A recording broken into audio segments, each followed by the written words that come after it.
Viral video pria tak berpakaian masuk ke masjid ingin kumandangkan azan, diduga sedang mabuk.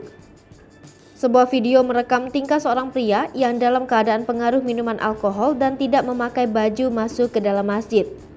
Pria tersebut diduga bermaksud untuk mengumandangkan azan sebelum masuk waktunya sholat.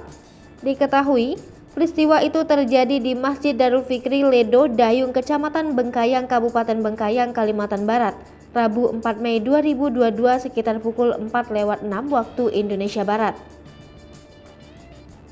Aksi pria tersebut terekam kamera CCTV yang berada di dalam masjid.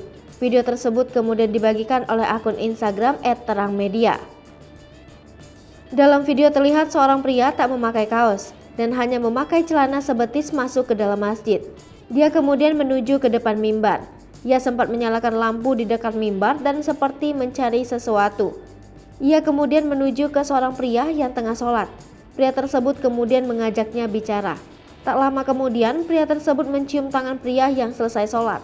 Ia kemudian berjalan pergi. Unggahan tersebut pun mengundang beragam respon dari warganet.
Lipopo TV, jangan lupa komen, like, dan subscribe, serta tonton terus berita-berita terupdate lainnya